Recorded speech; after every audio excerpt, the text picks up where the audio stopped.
Standard 3 General English Course Book 3. Hello students, I hope you all are fine and well. Now be ready for an English grammar. Today we are going to start our topic the sentence part 2. जैसे कि first part में हमने ये first exercise और subject और predicate की explanation देख ली थी, आज हम उसकी एक्सरसाइज 2 करेंगे. अब हमें एक्सरसाइज 2 में क्या करना है? Read the following groups of words with right S in brackets against those that are sentences. अब हमें ये जो सेंटेंस यहाँ पर दिए गए हैं उस पे यहाँ पर S लिखना है, पर कहाँ? जो सेंटेंस पूरा हो वहीं पे. Also put a full stop at the end of each sentence. अब जो कोई सेंटेंस पूरा होता है यानी कि कंप्लीट सेंटेंस है तो उसके पीछे हमें फुल स्टॉप भी लगाना है, क्योंकि जब भी हम कोई सेंटेंस का एंड करते हैं तो उसके पीछे हम फुल स्टॉप या कोई भी मार्क लगाते हैं, तो यहाँ पर हमें फुल स्टॉप लगाना है. और वो अगर जो कंप्लीट सेंटेंस है तो पीछे एस लगाना है. द बॉयज आर लाफिंग, जो बॉयज है वो लाफ कर रहे हैं, तो ये कंप्लीट सेंटेंस है तो पीछे आया है फुल स्टॉप और यहाँ पे लिखा है एस. अब सेकंड सेंटेंस है इन द फास्ट ट्रेन, तो अब फास्ट ट्रेन के अंदर, पर ये प्रॉपर सेंटेंस नहीं है, उसका कोई मीनिंग नहीं है, तो यहाँ पर हमें कुछ भी नहीं करना और यहाँ पर हमें फुल स्टॉप भी नहीं लगाना. Third is every dog barks, यानी कि जो हर कुत्ते होते हैं वो बार्क करते हैं, तो ये कंप्लीट सेंटेंस है तो यहाँ पर हम फुल स्टॉप भी लगाएंगे और यहाँ पर हम एस भी लिख देंगे. Fourth one is I was sleeping, तो मैं सो रहा था, तो ये कंप्लीट सेंटेंस है इसलिए यहाँ पर हमने लगाया है फुल स्टॉप और यहाँ पर लिख दिया है S. Fifth one is 2 doors and 3 windows, यानी कि 2 दरवाजे और 3 बारियां खिड़कियां, तो ये पूरा सेंटेंस नहीं है, उसका कोई मीनिंग नहीं है, इसलिए यहाँ पर हमने ब्लैंक रख दिया है और यहाँ पर हमने फुल स्टॉप भी नहीं लगाया है. Sixth is that old man under the tree, जो ओल्ड मैन है वो ट्री के नीचे है, पर उसका कोई प्रॉपर मीनिंग नहीं है.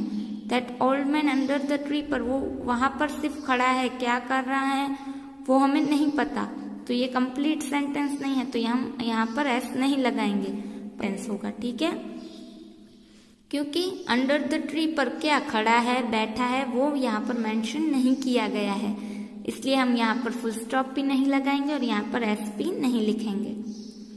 Seventh one is we can jump, यानी कि हम लोग जंप कर सकते हैं, तो ये एक कंप्लीट सेंटेंस है तो यहाँ पर फुल स्टॉप भी लगाएंगे और यहाँ पर हम एस भी लिखेंगे.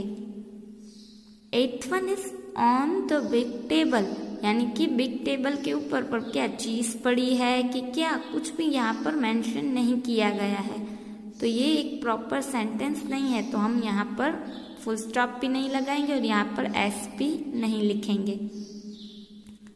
Ninth one is the old man is limping, तो इसका मतलब लंगड़ा है, तो ये एक प्रॉपर सेंटेंस है और उसका मीनिंग भी है, तो यहाँ पर हमने फुल स्टॉप लगाया है और यहाँ पर हमने एस लिख दिया है.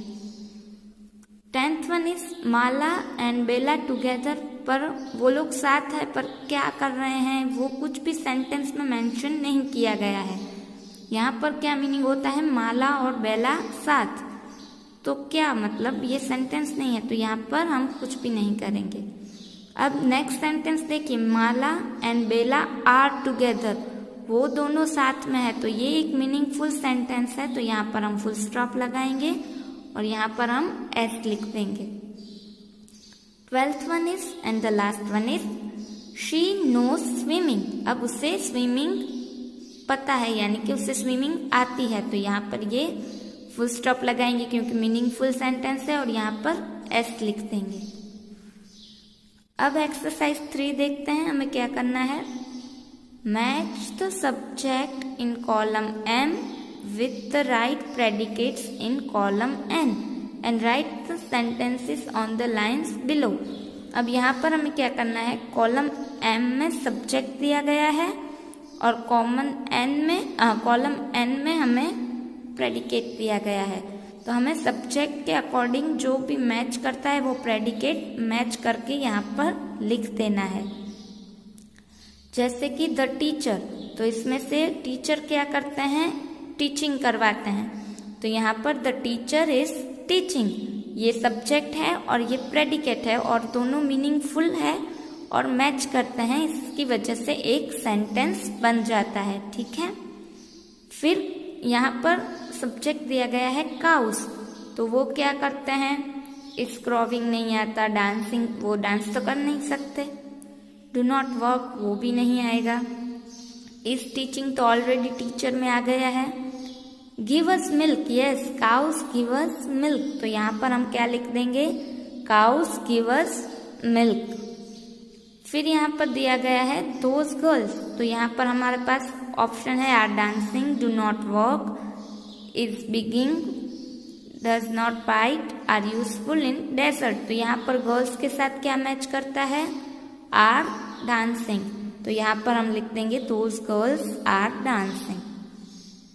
द कॉक, तो कॉक आपको पता है क्या करता है, क्रॉइंग करता है, यानी कि बांग देता है, सुबह देता है ना। तो यहाँ पर क्या मैच करेगा, the cock is crowing. Fifth one is the beggar, तो आपको पता है जो भिखारी होता है वो क्या करता है, भीख मांगता है, तो यहाँ पर आएगा इज बेगिंग। तो यहाँ पर किस तरह सेंटेंस बनेगा, the beggar is begging. Sixth one is lazy people, यानी कि आलसी लोग, तो वो क्या करते हैं, देखिए क्रॉविंग वाला आ गया, डांसिंग आ गया, do not work, yes lazy peoples, यानी कि आलसू आदमी काम नहीं करते, तो ये मैच करता है प्रेडिकेट। तो यहाँ पर हम सब्जेक्ट और प्रेडिकेट को मैच करके इस तरह सेंटेंस बनाएंगे, lazy people do not work.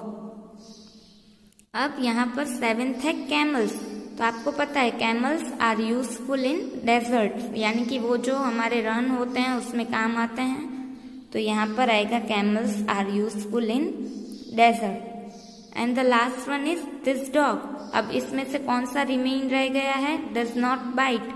अब आपको पता है कई डॉग होते हैं वो बाइट करते हैं, पर ये जो डॉग है वो बाइट नहीं करता, तो this dog does not bite. इस तरह हमें कॉलम एम और एन को मिलाकर एक मीनिंगफुल सेंटेंस बनाना है।